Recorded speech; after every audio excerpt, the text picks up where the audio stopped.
नमस्कार। Communication skills के lectures को कंटिन्यू करते हुए आज हम टॉपिक ले रहे हैं लिसनिंग।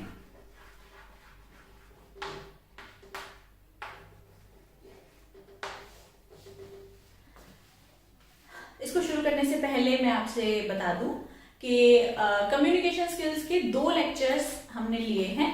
एक हमने कम्युनिकेशन के बेसिक एलिमेंट्स के बारे में और एक टाइप्स ऑफ कम्युनिकेशन के बारे में, और आज 3rd लेक्चर हम ले रहे हैं अबाउट लिसनिंग स्किल्स। तो आपने अगर वो 2 लेक्चर्स नहीं देखे हैं तो प्लीज देखिए, सो दैट आपको क्लैरिटी आए और ये टॉपिक आसानी से समझ में आए। तो हम शुरू करते हैं। लिसनिंग कम्युनिकेशन का एक क्या इनफैक्ट सबसे इंपॉर्टेंट हिस्सा है, because effective listening he communication को कंप्लीट करती है। अब यहाँ पर एक कंफ्यूजन होता है कॉमन पार्लेंस में जो हम भाषा यूज करते हैं। एक शब्द है हियरिंग।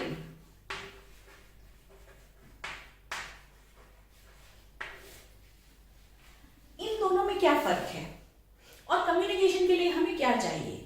हमें कम्युनिकेशन के लिए चाहिए लिसनिंग। हियरिंग उसका एक पार्ट है, लेकिन सिर्फ हियरिंग से कम्युनिकेशन कंप्लीट नहीं होगा। मैं आपको समझाती हूं कैसे। लिसनिंग का मतलब है सुनना, और हियरिंग का मतलब है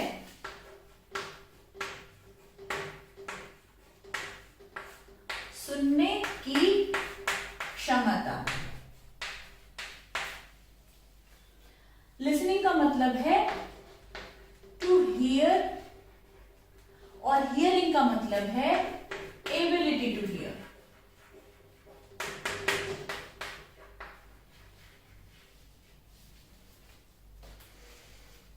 इसको एग्जाम्पल से समझिए। मैं आपसे यहां बात कर रही हूं, दूसरे रूम में टीवी चल रहा है। मुझे यहां आपसे बात करते हुए उसकी आवाज आ रही है और मुझे पता है कि वहां टीवी चल रहा है। So I am able to hear the television which is being played in another room. मुझे यहां पर उसकी आवाज आ रही है, उससे कोई कम्युनिकेशन नहीं हो रहा। मैं समझ नहीं पा रही हूं कि टीवी में चल क्या रहा है। मुझे पता नहीं चल रहा कि मैसेज क्या कन्वे हो रहा है।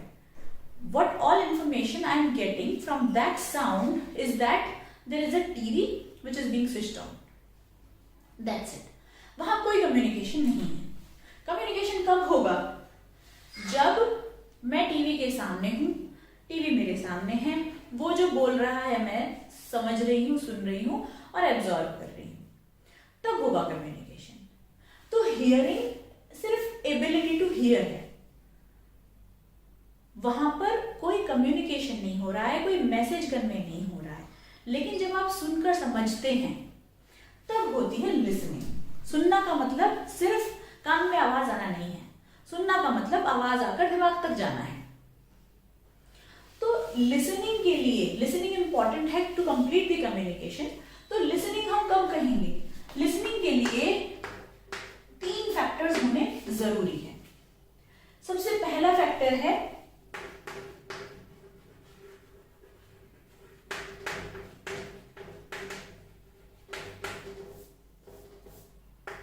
Paying attention. जब हम ध्यान देते हैं बोलने वाले पर, तब हमें सुनाई देता है, तब लिसनिंग होती है। अगर हम ध्यान नहीं दे रहे हैं, हमारा ध्यान कहीं और है, कोई हमसे बोल रहा है, वो हियरिंग है, वो आवाज हमारे कानों तक पहुंच रही है, मगर वो यहां नहीं पहुंच रही। तो अटेंशन जब तक आप नहीं देंगे, लिसनिंग नहीं होगी, वो सिर्फ हियरिंग होगी। और हियरिंग हमें नहीं चाहिए कम्युनिकेशन के लिए। हमें हियरिंग के साथ, सुनने की क्षमता के साथ लिसनिंग भी चाहिए, अंडरस्टैंडिंग भी चाहिए। सो लिसनिंग क्या है? पहला पॉइंट लिसनिंग का है पेइंग अटेंशन, कि जब कोई कम्युनिकेशन हो रहा है, कोई कुछ बोल रहा है, तो वहां पर अटेंशन दी जाए, उसे ध्यान से सुना जाए। हमारा ध्यान बोलने वाले की तरफ हो, कंटेंट की तरफ हो, इधर उधर ना हो। अगर इधर उधर होगा तो सिर्फ सुनाई दे रहा है, समझ नहीं आ रहा, लिसनिंग नहीं हो रही, कम्युनिकेशन नहीं हो रहा। तो पहला पॉइंट है पेइंग अटेंशन। दूसरा पॉइंट है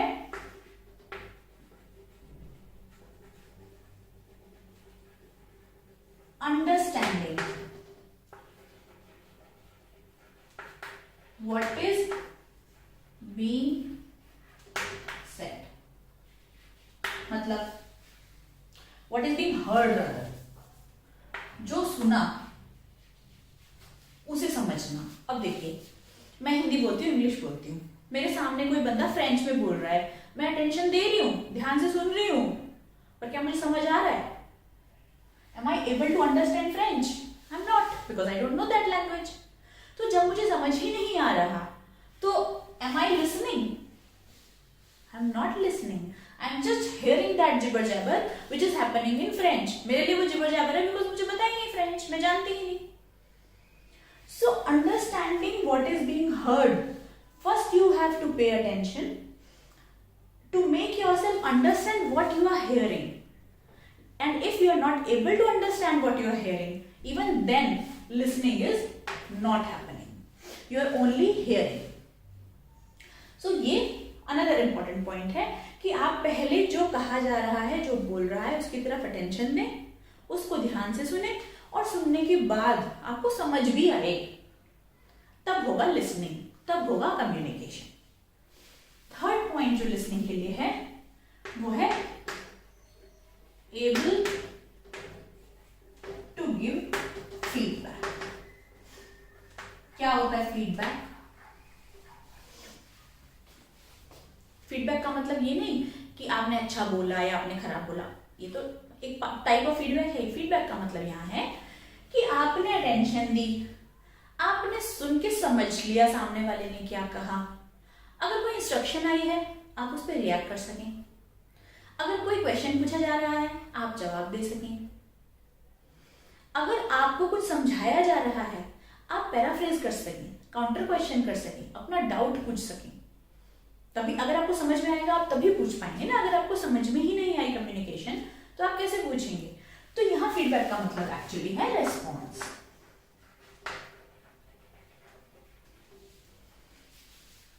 अगर आप पे गुस्सा किया जा रहा है, आप समझ पाए।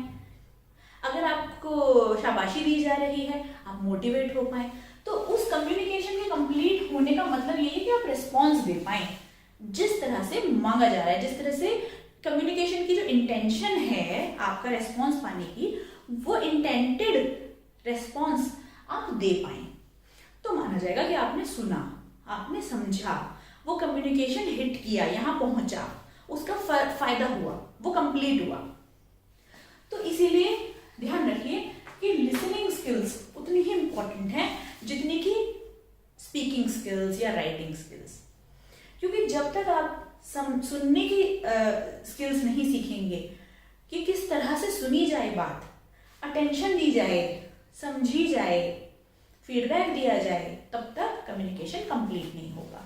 और आपकी लिसनिंग स्किल्स अधूरी हैं, तो यानी आपकी कम्युनिकेशन स्किल्स ही अधूरी हैं। आपकी कम्युनिकेशन स्किल्स इनकम्प्लीट है। सिर्फ बोलना कम्युनिकेशन नहीं होता, सामने वाले की बात सुनना, सुनकर उस पर अपना रिस्पॉन्स देना इज इक्वली इंपॉर्टेंट। तो आपने समझा हियरिंग और लिसनिंग में क्या फर्क है और इफेक्टिव लिसनिंग के लिए हमें क्या क्या चाहिए। अब हम पढ़ते हैं types of listening.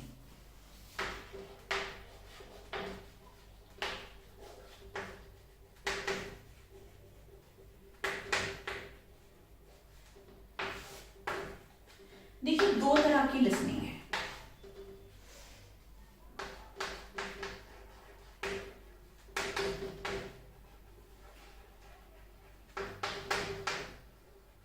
Active listening. क्या होता है एक्टिव लिसनिंग? एक्टिव लिसनिंग का मतलब है ये सब। एक्टिव लिसनिंग का मतलब है कि आप रियली सुन रहे हैं, आप एक्चुअली ध्यान दे रहे हैं, आप समझ पा रहे हैं, आप रिस्पॉन्स दे रहे हैं, आप बीच बीच में अपने सवाल पूछ रहे हैं, क्योंकि जो कम्युनिकेशन आपके साथ हो रहा है उसमें आपको कुछ कुछ चीजें समझ नहीं आ रही, आप समझना चाह रहे हैं, आप क्लैरिटी मांग रहे हैं, आप पैराफ्रेजिंग कर रहे हैं। पैराफ्रेजिंग का क्या मतलब होता है? आपको किसी ने कुछ चीज समझाया and you are not sure कि क्या जो मैं समझ रहा हूं वही सही है, सो यू रिपीट कि क्या ऐसा है, एंड द पर्सन एक्सप्लेन्स कि हाँ ऐसा है या नहीं नहीं ये नहीं है, it's other way around. So paraphrasing आप कब करेंगे? जब आप सामने वाले की बात पे ध्यान दे रहे होंगे। So this is called active listening. You are completely immersed into what is being said to you. जो सामने वाला पर्सन आपके साथ बात कर रहा है, आप उसकी बात पर पूरा 100% ध्यान दे रहे हैं, सुन रहे हैं, समझने की कोशिश कर रहे हैं, समझ भी रहे हैं और उसके साथ साथ में अपना रिस्पॉन्स भी दे रहे हैं. तो ये जो हमने तीनों पॉइंट्स पढ़े, listening, this is actually active listening और यही इफेक्टिव है कम्युनिकेशन के लिए. ये नहीं तो कम्युनिकेशन पूरा नहीं. Next type of listening is pseudo. क्या मतलब होता है स्यूडो का? स्यूडो आपने कई जगह पढ़ा है ना ये वर्ड.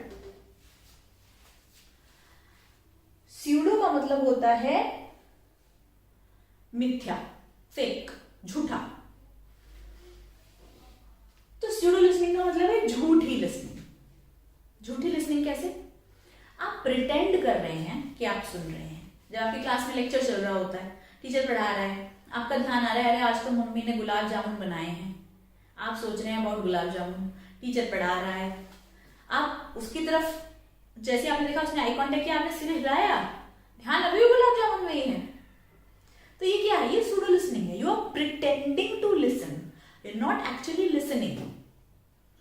आप एक ग्रुप में खड़े हैं अपने फ्रेंड्स के, 4 फ्रेंड्स हैं, एक फ्रेंड कुछ बात आपको बता रहे हैं जिसमें आपका इंटरेस्ट नहीं, जो आपको पसंद नहीं आ रही, बट फॉर कर्टसी से हाथ से हिला रहे हैं, कर रहे हैं. What is this? This is pseudo listening. This is pretending to listen. तो इस प्रिटेंडिंग टू लिसन से क्या होगा? इनइफेक्टिव कम्युनिकेशन होगा. जब तक आप एक्चुअली नहीं सुनेंगे, जब तक एक्टिव लिसनिंग नहीं होगी, कम्युनिकेशन नहीं हो पाएगा. तो जहां सूडो लिसनिंग आती है, सूडो लिसनिंग कब करेगा कोई? जब कोई या तो डिसइंटरेस्टेड है या क्लैरिटी नहीं है, उसके पास तक आवाज ठीक नहीं जा रही, समझ नहीं पा रहा, तो इज प्रिटेंडिंग. तो pseudo listening is actually pretending to listen का सीधा सीधा मतलब है नॉन लिसनिंग. सुन ही नहीं रहे आप. जब तक आपको समझ ही नहीं आ रहा, सुन ही नहीं रहे, आवाज यहां होके हिट होके यहां टकराती है और रिफ्लेक्ट होकर उधर चली जाती है, अंदर ही नहीं जा रही, तो इफेक्टिव कम्युनिकेशन होगा ही नहीं. तो इफेक्टिव कम्युनिकेशन के लिए जरूरी है एक्टिव लिसनिंग. जहां सूडो लिसनिंग होगी वहां कम्युनिकेशन पूरा नहीं होगा, क्योंकि सूडो लिसनिंग का मतलब ही है नॉन लिसनिंग. आप सुन ही नहीं रहे हैं, आप प्रिटेंड कर रहे हैं सुनना, आप सुन नहीं रहे हैं, आप तक बात नहीं पहुंच रही. तो दिस वाज अबाउट लिसनिंग. एक बार रिटरेट कर देती हूं. लिसनिंग और हियरिंग अलग अलग हैं. लिसनिंग मतलब सुनना, समझना. हियरिंग मतलब सुनने की क्षमता होना, have the ability to listen. और सुनने के लिए जरूरी है, लिसनिंग के लिए जरूरी है कि अटेंशन दी जाए, अंडरस्टैंडिंग हो what is being said, what are you hearing, you are able to understand that, and third, you are able to give the requisite response, the intended response. और अगर ये सब चीजें आपकी लिसनिंग का हिस्सा हैं, it means you are actively listening, you are an active listener, and this is called active listening. अगर ऐसा नहीं है, इनमें से एक भी चीज मान लीजिए आपकी अटेंशन नहीं है, तो समझ तो आने का सवाल ही नहीं उठता. और समझ नहीं आया, अटेंशन नहीं दी, तो आप फीडबैक क्या दोगे? वो है सूडो लिसनिंग.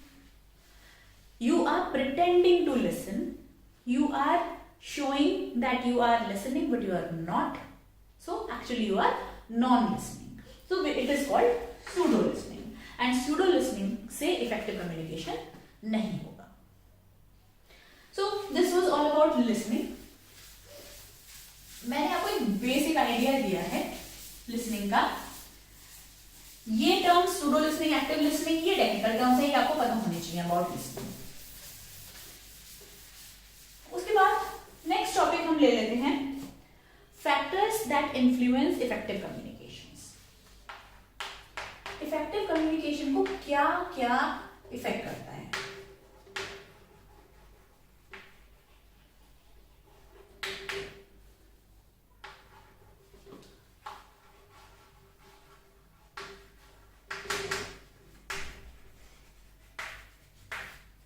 क्या फैक्टर्स हैं जो कम्युनिकेशन को हिट करेंगे, जिनकी वजह से कम्युनिकेशन अच्छा या खराब होगा?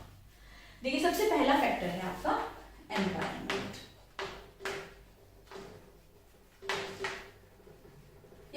भी कह सकते हैं हम इसको। क्या सेटिंग, क्या एनवायरमेंट? जहां आप बात कर रहे हैं रूम का साइज, एक रूम बहुत बड़ा है, कोई किसी हॉल में आप बोल रहे हैं, आपको अपना वॉल्यूम भी ज्यादा रखना होगा, आपको हो सकता है उसके साथ में प्रेजेंटेशन थ्रू, अब पावर पॉइंट प्रेजेंटेशन आपको देना पड़े या स्पीच के थ्रू देना पड़े, तो आपका एनवायरनमेंट डिसाइड करेगा कि कम्युनिकेशन इफेक्टिव कैसे हो। रूम बहुत छोटा सा है और आप चिल्ला रहे हैं, बहुत लाउड है, माइक भी लग रहा है, वहां स्पीकर भी है, people are actually annoyed with that sound, people are not able to understand. तो रूम का साइज, फिर ग्रुप का साइज, आप 4 लोगों में बैठ के बात कर रहे हैं या 40 या 400 लोग हैं।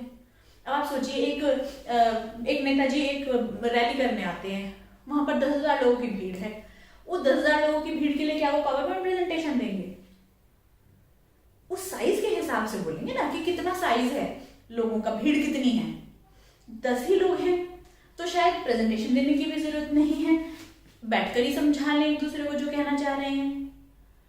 20, 50, 40 लोग हैं तो हम एक प्रेजेंटेशन के थ्रू अपनी बात कन्वे करें। सो इट डिपेंड्स कि एनवायरनमेंट क्या है, कहीं पर लाइटिंग कैसी है। मान लीजिए लाइटिंग कहीं पर बहुत कम है तो वहां प्रेजेंटेशन देंगे, पीछे बैठे लोगों को दिखाई ही नहीं देगा।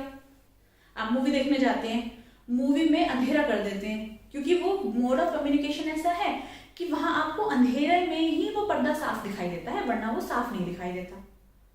तो वो जो एनवायरनमेंट है वो हमारे कम्युनिकेशन को इफेक्ट कर रहा है। अब वो मूवी देखने जाए और वहां अंधेरा ना हो, पूरी बड़ी बड़ी लाइट्स ना जला दी जाए, तो वो मूवी आपको समझ ही नहीं आएगी, मतलब पर्दे पे ठीक से दिखाई ही नहीं देगी।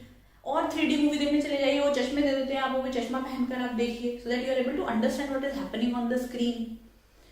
तो एनवायरनमेंट जो है वो इम्पैक्ट करता है कि हमारा कम्युनिकेशन कंप्लीट हो रहा है कि नहीं। दूसरा,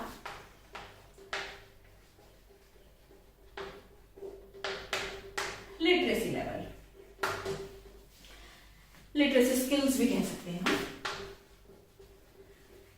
क्या है लिटरेसी स्किल्स? जो आपके इंटेंडेड रिसीवर है कम्युनिकेशन के, उनका लिटरेसी लेवल क्या है, ये देखते हुए, ये समझते हुए, इसको टेक केयर करते हुए आप अपना कम्युनिकेशन करेंगे। अगर आपको अपनी फैक्ट्री के मजदूरों के लिए एक नोटिस निकालना है और आपको पता है कि आपके मैक्सिमम मजदूर आपकी रीजनल भाषा समझते हैं और आप उनके लिए हाई फाई अंग्रेजी में नोटिस निकाल दीजिए, वो नहीं समझ पाएंगे, तो कम्युनिकेशन कंप्लीट नहीं होगा, कम्युनिकेशन इफेक्टिव नहीं होगा। तो आप अपने और इंटेंडेड रिसिपिएंट के लिटरेसी लेवल, लिटरेसी स्किल्स के हिसाब से कम्युनिकेट करेंगे तो इफेक्टिव कम्युनिकेशन होगा। अगर आपने इस चीज का ध्यान नहीं रखा तो मार खा सकते हैं, दिक्कत हो सकती है। नेक्स्ट, थर्ड पॉइंट हमारा है कल्चरल फैक्टर्स।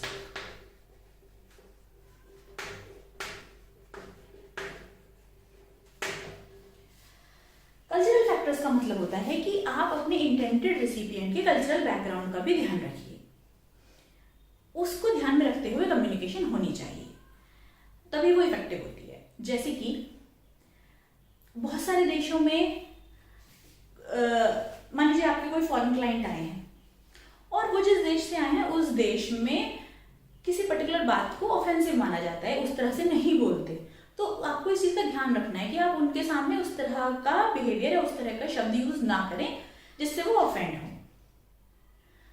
आपके सपोज जापान से आपके यहाँ कोई आया है, अब उनका नमस्कार करने का तरीका ये नहीं है, वो ऐसे करते हैं, तो आप उनके कल्चरल फैक्टर्स का ध्यान रखें, उनके उस कल्चरल बैकग्राउंड का ध्यान रखें जहां से वो आए हैं, सो दैट आप उन्हें उनकी तरह से कम्युनिकेट कर सकें और वो आपको समझ पाए, और उन्हें वो चीज, वो वेलकम्ड फील हो, सो दैट जब आप कुछ कम्युनिकेट करें तो वो रिसेप्टिव हो, वो ऑफेंडेड ना हो।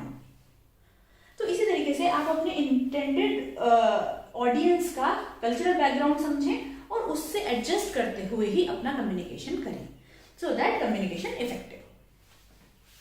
उसे रिसीव करना चाहे सामने वाला, वो उसको लेकर ऑफेंसिव ना हो, उसे लेकर वो ये ना हो कि नहीं मुझे, मतलब वो ऑफेंड ना हो जाए कि मुझे लेना ही नहीं है ये कम्युनिकेशन, एक्सेप्टेंस ही ना आए उसके अंदर, ऐसा नहीं होना चाहिए, नहीं तो इफेक्टिव नहीं होगा। नेक्स्ट पॉइंट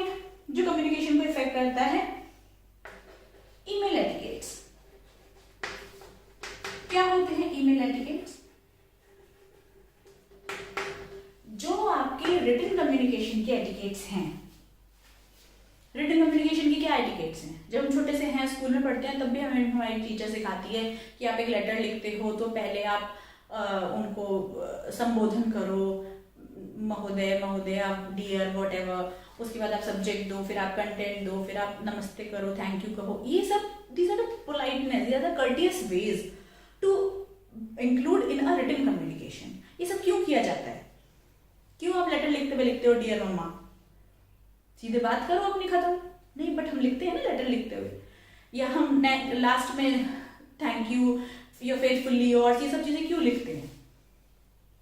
इनका रीजन ये है कि हमारी भाषा की जो शिष्टता है, जो पोलाइटनेस है, वो सामने वाले तक जब पहुंचती है तो कम्युनिकेशन कंप्लीट होता है, एक सौहार्द का माहौल बनता है, एक कोहेसिव एनवायरनमेंट बनता है, एक दूसरे के प्रति एक रेस्पेक्ट आती है। वही सेम चीजें ईमेल एटिकेट्स में भी लागू होती हैं। अगर आपकी ईमेल में आप कैपिटल वर्ड्स में पूरी ईमेल लिख देते हो, इट अमाउंट्स टू शाउटिंग। आप सारे लेटर्स को बोल्ड करके रेड कलर का कर देते हो, इट अमाउंट्स टू शाउटिंग। बहुत छोटी सी चीज है लेकिन ध्यान रखने वाली चीज है। सो ईमेल एटिकेट्स हमारी वर्ड्स, हमारी इंटेंशन के साथ साथ हमारी फीलिंग्स भी कन्वे करते हैं। जैसे जो आप लिखना चाह रहे हो तो आपने शब्दों में लिख दिया, मगर वो शब्द कैसे हैं, उनका इंटरफेस कैसा है, उनका ओवरऑल स्ट्रक्चर कैसा है, वो बताता है कि ये ईमेल पोलाइट है या ये ईमेल इम्पोलाइट है, ये रूड है या ये धमकाने वाली है, डांटने वाली है ना?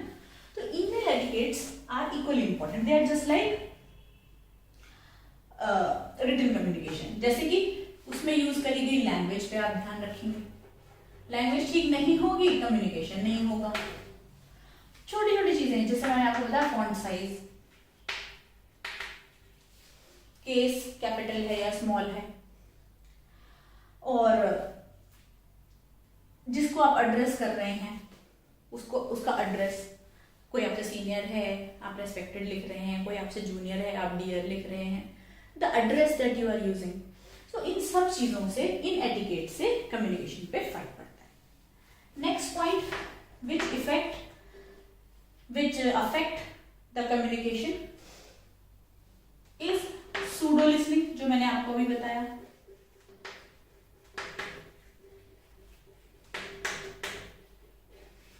जिस कम्युनिकेशन में लिसनिंग नहीं है, सूडो लिसनिंग है, वहां इफेक्टिव कम्युनिकेशन नहीं होगा। For effective communication you need active listening, pseudo listening से बात नहीं बनेगी।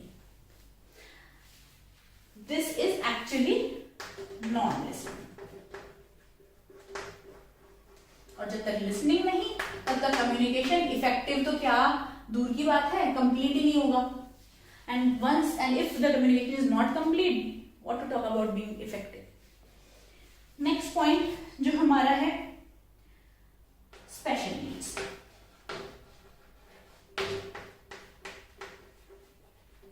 क्या होती हैं special needs? जो हमारे ऑडियंस हैं उनकी स्पेशल नीड्स अगर कोई है तो उसको ध्यान में रखते हुए कम्युनिकेशन होना चाहिए। जैसे कि मान लीजिए आप किसी विजुअली इंपेयर्ड पर्सन से बात कर रहे हैं, विजुअली इंपेयर्ड मतलब जो देख नहीं सकता, आप उसको कुछ समझाना चाहते हैं, तो क्या आप उसे किसी वीडियो के थ्रू या किसी पावर पॉइंट प्रेजेंटेशन के थ्रू समझाएंगे? वो नहीं देख सकता। आपको उसे समझाने के लिए ऑडिटरी स्टिमुलस देना होगा, उसे बोलकर समझाना होगा, उसे साउंड्स के थ्रू आपको बात समझानी होगी, क्योंकि वो नहीं देख सकता। तो आपने उसकी स्पेशल नीड का ध्यान रखते हुए कम्युनिकेट किया। दूरदर्शन पर आज भी मूक बधिरों के लिए समाचार आते हैं। क्या होते हैं मूक बधिर? जो बोल सुन नहीं सकते। उनके लिए जब समाचार आते हैं तो साइड में एक लेडी बोलती है और एक इंटरप्रेटर साइन लैंग्वेज में उस पूरे समाचार को इंटरप्रेट करता है, क्योंकि the communication which is intended for that news is made for the people who are not able to hear, who are not able to speak. So वो उस साइन लैंग्वेज के थ्रू उस न्यूज को सुनते हैं। तो उन ऑडियंस के लिए, जो आपके ऑडियंस है, अगर उनकी कोई स्पेशल नीड्स है, उनकी कोई विजुअल नीड्स हैं, जैसे मैंने आपको कहा कि आप विजुअली इंपेयर्ड कोई किसी से बात कर रहे हैं जो नहीं देख सकते हैं, तो आप उस हिसाब से उनके साथ कम्युनिकेट कीजिए कि उनको समझ आ पाए। या कोई ऑडियो इशू है, जैसे मैंने आपको बताया न्यूज़ का, तो वहां पर आपने स्पेशल नीड्स की केयर की। If you are not able to care about the special needs of your audience, if they have one, then communication will be incomplete and ineffective. उन तक बात ही नहीं पहुंचेगी, जिस तक आप पहुंचाना चाह रहे थे उस तक बात ही नहीं पहुंची। नेक्स्ट फैक्टर हमारा है clarity and integrity of message. क्या होता है क्लैरिटी?